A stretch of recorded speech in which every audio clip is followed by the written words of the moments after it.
प्रभु यीशु का पवित्र नाम में एक बार फिर से जय मसीह की आप सबको। और परमेश्वर का धन्यवाद करते हैं इस 2021 वर्ष के लिए जो परमेश्वर ने हम सबको दिया है। आज का मनन के लिए मैं आपके सामने पढ़ूंगा यिर्मयाह की किताब उसका 33 अध्याय उसका 6 पद। यहाँ पे लिखा है, देखो मैं इस नगर को स्वास्थ्य और चंगाई दूंगा और मैं उनको चंगा करूंगा और मैं उन पर सच्चाई और शांति को बहुतायत से प्रकट करूंगा। ये जीवित परमेश्वर का पवित्र वचन है और इस वचन में हम लोग आज का दिन में ये देखेंगे। जो हमारा सब्जेक्ट है वो ये है, देखो और आशीष पाओ। देखो और आशीष पाओ। परमेश्वर का धन्यवाद हो कि हम 2020 को पूरा करके 2021 का प्रथम दिन में आज प्रवेश कर चुका है।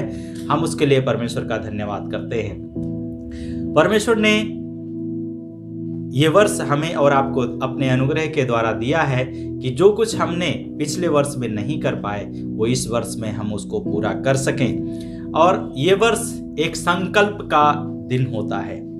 हम परमेश्वर के साथ में कौन सा संकल्प करते हैं कि हम परमेश्वर के लिए करेंगे, और तब परमेश्वर भी ये संकल्प करता है मेरे साथ वो क्या करेगा। तो परमेश्वर मेरे साथ और आपके साथ में कुछ करने के लिए चाहता है, इसलिए हमें और आपको भी कुछ ना कुछ परमेश्वर के साथ में करने के लिए तैयार रहना चाहिए। सबसे पहले हमें ये संकल्प लेना चाहिए इस वर्ष में कि हम परमेश्वर के साथ प्रतिदिन अपना जीवन व्यतीत करेंगे। और दूसरा, परमेश्वर के साथ हम प्रतिदिन प्रार्थना में समय व्यतीत करेंगे। हम परमेश्वर के वचन को पढ़ेंगे, हम परमेश्वर के लोगों के साथ संगति करेंगे, हम परमेश्वर के वचन को लोगों को सुनाएंगे, हम परमेश्वर के वचन के साथ में लोगों को साझा करेंगे और लोगों को परमेश्वर के नजदीक में लेकर आएंगे। और हम अपने जीवन की गवाही, जो प्रभु हमारे जीवन में काम करता है, हम उसका गवाह बन करके जीवन को व्यतीत करेंगे। परमेश्वर को अपना समय हम पूरा देंगे और परमेश्वर हमें आशीष देता है, हम उसमें से भी परमेश्वर को देंगे। और इसलिए परमेश्वर का आशीष हमारे और आपके साथ में बना रहेगा। तो आज का जो टॉपिक है वो ये है, देखो और आशीष पाओ। तो हमें देखना है, जैसा अभी हमने यिर्मयाह की किताब उसका 33 अध्याय का 6 पद में पढ़ा, तो उसका पहला भाग में लिखा देखो। आज हमें देखने की जरूरत है। कई बार हम लोग देखते नहीं हैं, इसलिए हमें आशीष नहीं मिलती है। कई बार हम लोग देखते हैं तो दुनिया की ओर देखते हैं, संसार की ओर देखते हैं, लोगों की ओर देखता है, लेकिन हमारा और आपका काम है परमेश्वर की ओर देखना है। जब आप परमेश्वर की ओर देखेंगे तो आपका जीवन आशीषों से भर जाएगा और आपके जीवन में निराशा नहीं आएगी। निराशा तो आएगी पर वो आपके ऊपर हावी नहीं होगी। इसलिए निराशाओं को अपने ऊपर हावी ना होने दे।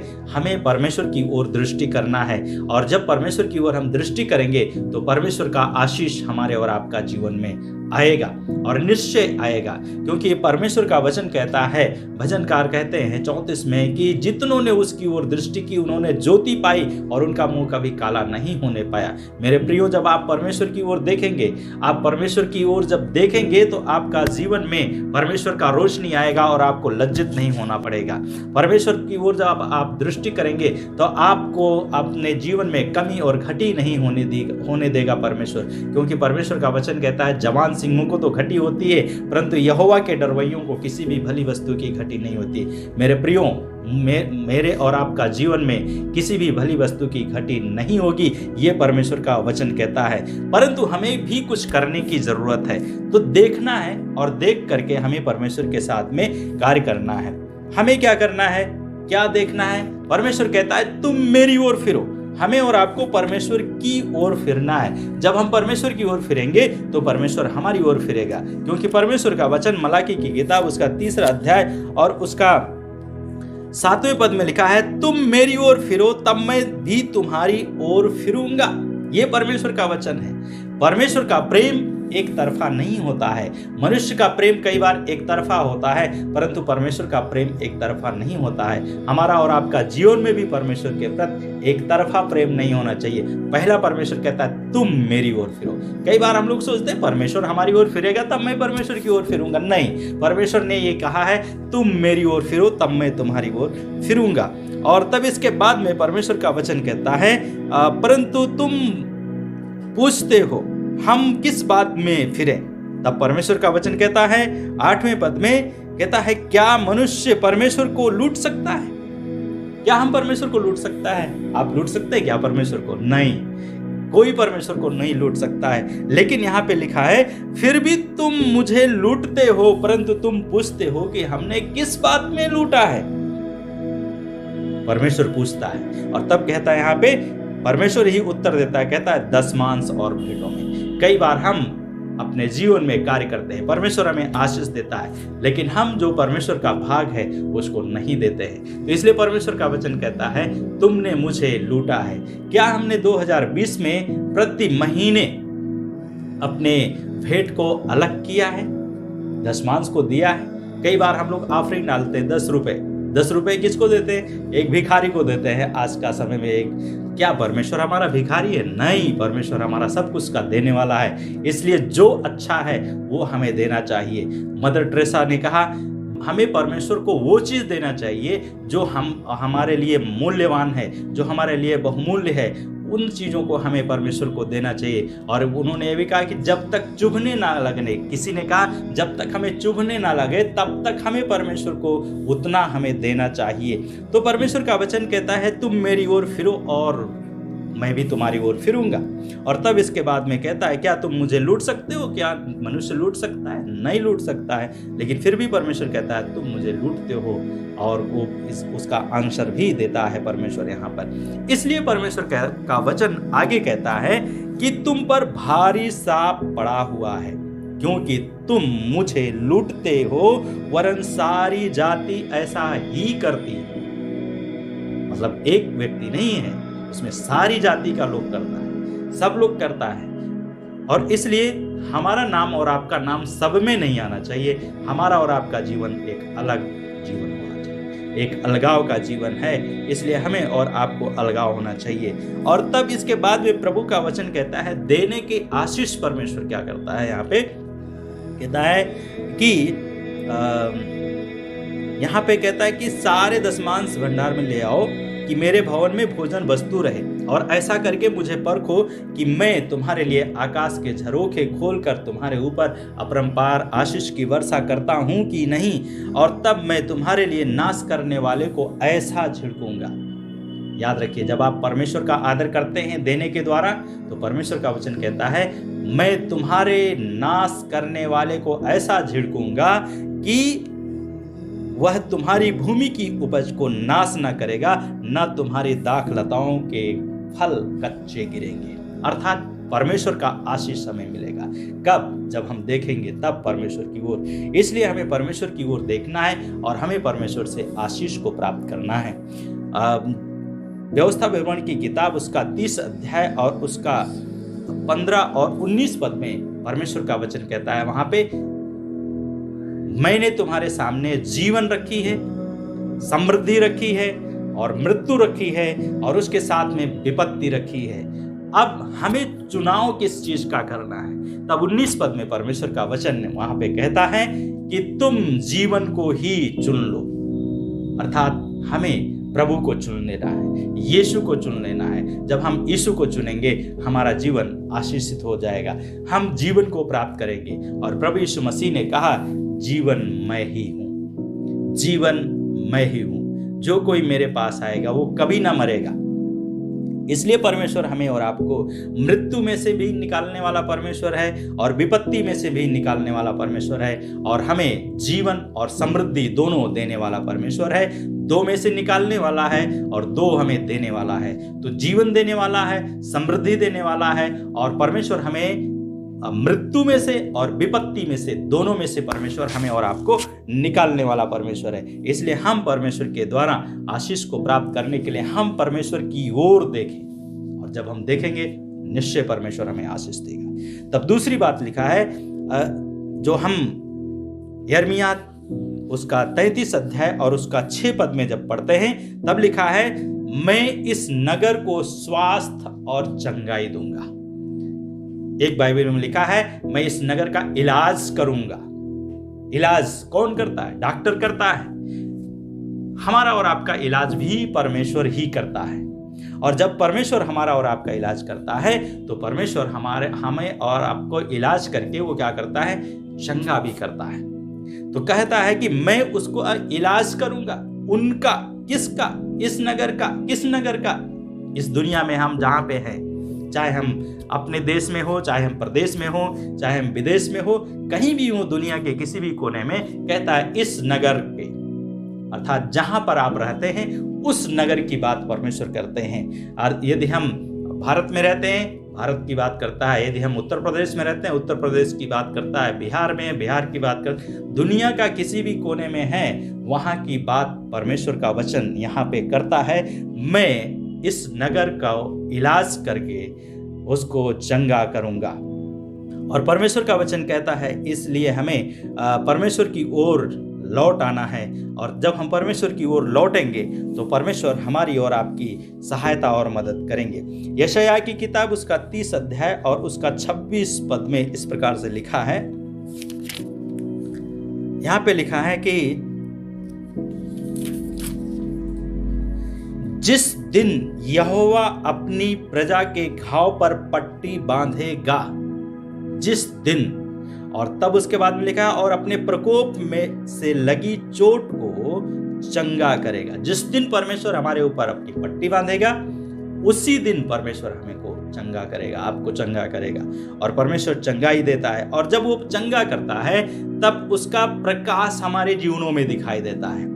कैसे दिखाई देता है? वो लिखा है, उस दिन चंद्रमा का प्रकाश सूर्य के समान जैसा, और सूर्य का प्रकाश 7 गुना, और अर्थात दिन के प्रकाश के बराबर हो जाएगा। सूरज और चांद का प्रकाश दोनों यहाँ पर क्या हो जाएंगे? बराबर हो जाएंगे। कहता है, उस दिन चंद्रमा का प्रकाश सूर्य के प्रकाश जैसा, और तथा सूर्य का प्रकाश 7 गुना, अर्थात 7 दिन के प्रकाश के बराबर हो जाएगा। 7 दिन का प्रकाश, अगर सूर्य का प्रकाश एक दिन में जितना आता है, 7 दिन का एक ही दिन में हो जाए, तो क्या होगा इस धरती का? हमारा और आपका परमेश्वर है, जो परमेश्वर हमसे और आपसे बेहद प्यार करता है। और वो प्यार करके क्या करता है? हमें और आपको चंगा करने के लिए चाहता है, और वो हमारे ऊपर और आपके ऊपर पट्टी बांधता है, और हमें और आपको चंगा करता है, और अपने प्रकोप से हमें चंगाई देता है। सो परमेश्वर हमें चंगा करता है। व्यवस्था विवरण उसका 32 का 39 पद में लिखा है, अब देख मैं ही वह हूँ, और मेरे सिवाय कोई ईश्वर नहीं। मृत्यु और जीवन का देने वाला मैं ही हूँ, मैंने घायल किया है। तो परमेश्वर हमारे जीवन में और आपका जीवन में वो घायल करने वाला परमेश्वर है, मलहम पट्टी करने वाला परमेश्वर है, और वो हमारे और आपका जीवन में आशीष देने वाला परमेश्वर है। इसलिए हमें और आपको स्वास्थ्य देने वाला परमेश्वर है, इलाज करने वाला हमारा परमेश्वर। आपका कोई भी बीमारी क्यों ना हो, परमेश्वर आपका इलाज करेंगे। हालेलुया। तीसरी बात है, वहां पे यिर्मयाह 33 का 6 में प्रभु का वचन कहता है, मैं उनको चंगा करूंगा। परमेश्वर का वचन कहता है, मैं उनको चंगा। किसको चंगा करेगा? मुझे और आपको। जो उसके पास में आएंगे, जो उसकी ओर देखेंगे, उनको परमेश्वर क्या करेगा? चंगा करेगा। हमें और आपको परमेश्वर की ओर देखना है। परमेश्वर क्या करेगा? हमें और आपको चंगा करेगा। व्यवस्था विवरण उसका 32 का 39 का अंतिम भाग में लिखा है, मैं ही चंगा करता हूं और कोई नहीं है जो मेरे हाथ से छुड़ा सके। परमेश्वर ही है जो हमें और आपको चंगा करता है। 2020 में कितनी बीमारियां आई, भयंकर से ये बीमारी आई कोविड-19, लेकिन परमेश्वर ने क्या किया? आपको बचाया। जहां भी आप थे वहां पे परमेश्वर ने आपको बचाया। 2021 में भी परमेश्वर कहता है, मैं ही चंगा करूंगा। अभी दूसरी बीमारी आ गई, लेकिन परमेश्वर कहता है, मैं ही चंगा करूंगा, और दूसरा कोई चंगा करने वाला नहीं है।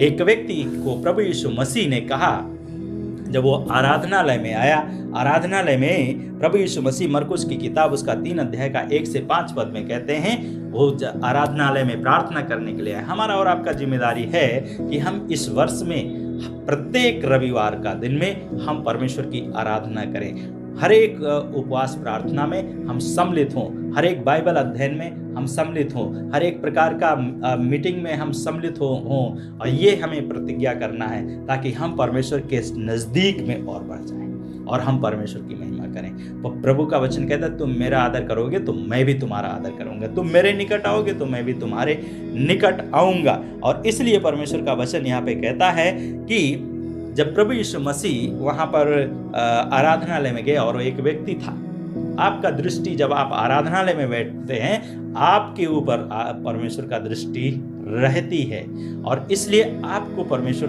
देखना चाहता है कि आप उसके लिए क्या करना चाहते हैं। और इसलिए हमें प्रति रविवार का दिन में बड़े ही सादगी के साथ, दुनिया के कामों के लिए हमारे पास में समय है, रिश्तेदारी निभाने के लिए हमारे समय है, हमें पिकनिक में जाने का समय है, दोस्तों के साथ समय को व्यतीत करने का समय है, लेकिन हमें आराधनालय के दिन में आराधना में उपस्थित होना है और हमें परमेश्वर को अपनी उपस्थिति दर्ज करानी है। नहीं तो एक दिन परमेश्वर पूछेगा, क्या तूने मेरी ओर दृष्टि किया, मैं क्यों तुझे आशीष दूं। और इसलिए हमें और आपकी जिम्मेदारी है कि हम इस 2021 में कोई भी रविवार ना छोड़ें, कोई भी ऐसा मीटिंग हो जिसमें हम ना सम्मिलित हों। हर एक मीटिंग में हमें सम्मिलित होकर के हमें परमेश्वर की महिमा करनी। तो प्रभु यीशु मसीह मरकुस 3 अध्याय में कहते हैं उस व्यक्ति से जो उसका दाहिना हाथ सूख गया था। दाहिना हाथ क्या है? अधिकार का प्रतीक है और ये सब काम करने के लिए आगे बढ़ता है और इसमें ताकत ज्यादा होता है। तो इसलिए हमें हमारा दाहिना हाथ उसका सूख गया था उस व्यक्ति का, और वो भी आराधनालय में आया था, लेकिन वो किसी का चिंता नहीं किया कि लोग मुझे क्या कहेंगे, अरे ये लूला है, अरे ये तो कुछ नहीं कर सकता है। किसी की उसने चिंता नहीं की, कोई परवाह नहीं किया। उसने परमेश्वर की ओर देखा और परमेश्वर की ओर देखने के बाद में वो अपने जीवन को लेकर के प्रभु का हाथ में सौंप दिया और प्रभु का भवन में आया और प्रभु ने उसके ऊपर अपनी दृष्टि की। हमारे ऊपर और आपके ऊपर भी दृष्टि परमेश्वर की रहती है, और जब परमेश्वर की दृष्टि हमारे ऊपर आपकी रहती है तो परमेश्वर हमें और आपको चंगा करता है। प्रभु यीशु मसीह ने वहां पर लोगों से पूछा, क्या तुम चाहते हो कि सब्त के दिन में भला करना उचित है? लेकिन कोई उत्तर नहीं आया। तब प्रभु यीशु मसीह ने उनको क्रोध भरी दृष्टि से देखा और उसके बाद में उसके कहा कि अपने बीच में खड़े हो जाओ, और वो व्यक्ति खड़ा हो गया बीच में। और उसने प्रभु यीशु मसीह ने कहा उससे, अपने दाहिने हाथ को बढ़ाओ। उसने अपना दाहिना हाथ को बढ़ाया, उसकी आज्ञा का पालन किया और उसका हाथ लिखा है ज्यों का त्यों हो गया। हालेलुया। तो परमेश्वर आपका जीवन में इस 2021 वर्ष में आज का पहला दिन से ही लेकर के प्रभु यीशु मसीह इस पूरा 2021 वर्ष में आपको लिए चलेगा और आपको देखना चाहता है अपना भवन में, आपका उपस्थिति को देखना चाहता है ताकि वो परमेश्वर की महिमा का कारण हमारा और आपका जीवन बने और गवाह बने। तब चौथी चीज है, मैं उन पर सच्चाई को बहुतायत से प्रकट करूंगा। सच्चाई को, परमेश्वर क्या है? अपनी सच्चाई को हमारे और आपका जीवन में प्रकट करना चाहता है। इसलिए हमें अपने जीवन में परमेश्वर की सच्चाई को लेकर के उसको ग्रहण करके हमें चलना चाहिए। यिर्मयाह 6 का 13 और 14 पद में लिखा है, क्योंकि उन छोटे से लेकर बड़े तक सब ही अत्यंत लालची हैं और नबियों से लेकर याजक तक भी प्रत्येक धोखाधड़ी करता है। उन्होंने ये कहकर शांति है शांति, मेरी प्रजा के घावों को ऊपर से चंगा किया, परंतु शांति तो है ही नहीं। अर्थात हम कई बार प्रचार करते हैं, हम लोगों को सुनाते हैं और सच्चाई को नहीं बताते हैं। आज लोग केवल चंगाई चाहते हैं, लोग उनके बारे में ना बताएं, उनके पाप के बारे में ना बताएं, लेकिन वो केवल चंगाई चाहते हैं। चंगाई केवल बड़ी बात नहीं है। हमारे और आपका जीवन का इलाज प्रभु यीशु मसीह है और वो हमारा और आपका इलाज करना चाहता है। जो पाप से भरा हुआ जीवन है उससे हमें और आपको छुटकारा देना चाहता है परमेश्वर। इसलिए हमें परमेश्वर की के सच्चाई को जानना है और सत्य के ऊपर स्थिर रह करके हमें परमेश्वर की महिमा करनी है। यिर्मयाह 23 का 17 में लिखा है, मेरा तिरस्कार करने वालों से वे कहते हैं, यहोवा ने कहा है कि तुम्हारा भला होगा, और उन सब से जो अपने हृदय की कठोरता में चलते हैं वे कहते हैं तुम पर विपत्ति नहीं आएगी। आज का प्रचार प्रियों ऐसा हो गया है। मेरे प्रियों, परमेश्वर ऐसा नहीं करता है। हमें हमारे जीवनों में सत्य को प्रकट करता है, और ये 2021 में परमेश्वर अपने वचन की सच्चाई को आपका जीवन में प्रकट करे, ये हमारी प्रार्थना होगी। और 21 पद में लिखा है 23 का, कहता है ये नबी बिना मेरे भेजे दौड़े चले जाते हैं और बिना मेरे कुछ कहे नबूवत करने लगते हैं। कई बार हम परमेश्वर के वचन को तोड़ मरोड़ करके पेश कर देते हैं, और परमेश्वर का वचन हमें और आपको क्या करता है, हिदायत देता है कि हम और आप परमेश्वर की महिमा करें, क्योंकि वो हमारा पिता और परमेश्वर है। तो हमें सच्चाई को जानना है। हाँ, यीशु हमारे लिए क्यों आया, क्या करने के लिए आया? यीशु मसीह आया हमें जीवन देने के लिए। यीशु मसीह आया हमें स्वर्ग में ले जाने के लिए। यीशु मसीह आया हमारे पाप को क्षमा करने के लिए। यीशु मसीह आया हमें हमसे प्यार करने के लिए। इसलिए प्रभु के पास में जब आप आएंगे तो आपका जीवन परिवर्तित होगा। सत्य को हमें जानना है और असत्य से हमें अपने आप को दूरी बना करके रखना है, क्योंकि परमेश्वर हमारा सत्य का परमेश्वर है। यशायाह 30 अध्याय और उसका 10 पद में लिखा है, वे दर्शियों से कहते हैं, क्या कहते हैं?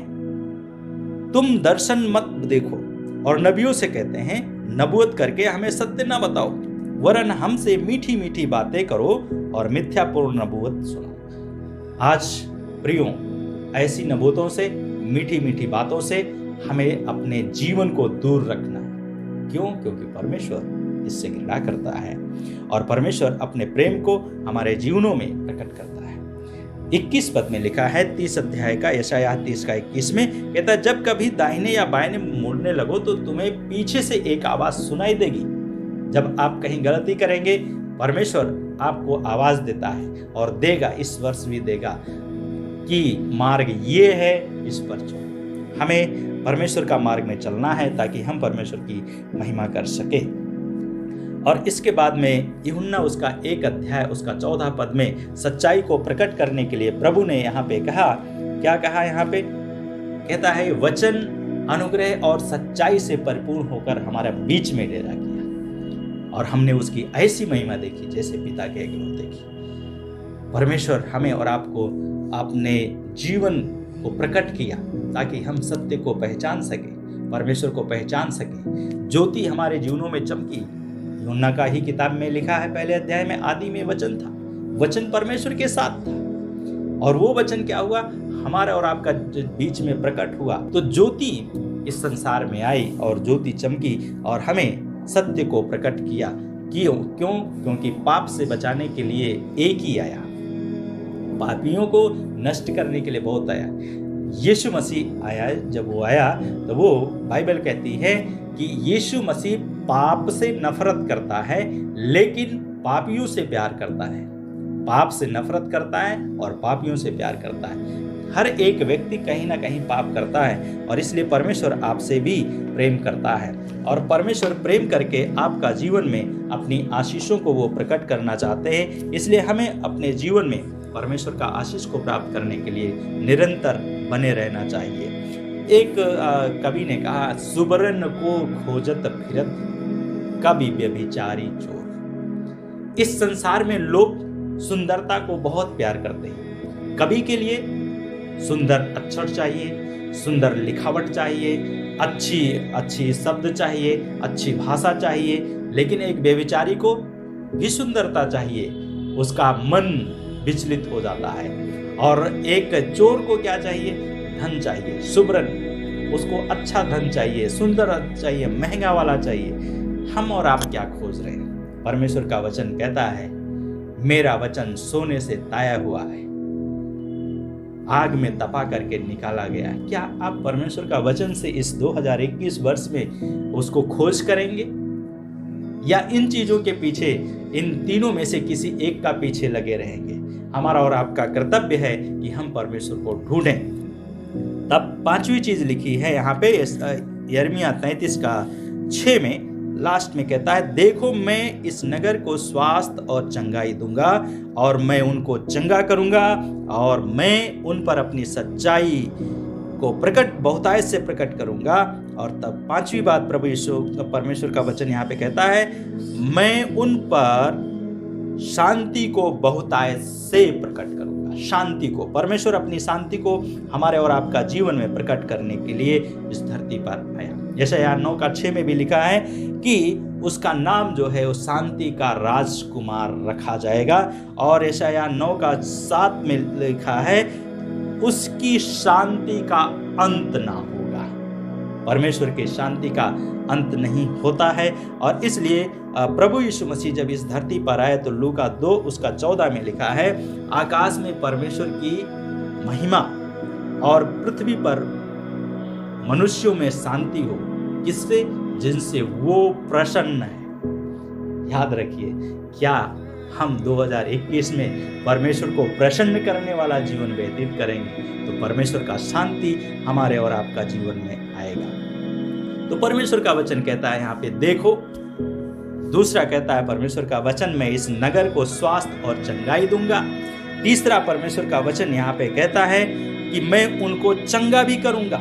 चौथा परमेश्वर का वचन कहता है, मैं उन पर अपनी सच्चाई को बहुतायत से प्रकट करूंगा।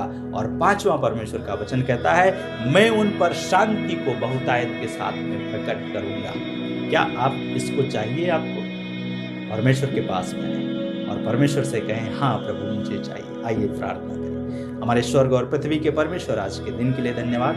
इस समय के लिए प्रार्थना करते हैं प्रभु, ये 2021 वर्ष हम में से प्रत्येक के लिए, जितने भाई और बहन लोग सुन रहे हैं, उनका जीवन में बहुतायत के साथ आशीष देकर अपने निकट में बनाकर रखें। वो आपका प्रेम में और पहचान में बढ़ते हुए आपकी महिमा करते पाए। ये 2021 वर्ष पारिवारिक जीवन में, व्यक्तिगत जीवन में, बच्चों का जीवन में, आत्मिक जीवन में, भौतिक जीवन में, शारीरिक जीवन में बढ़ोतरी देकर अपनी महिमा को आप प्रकट करें।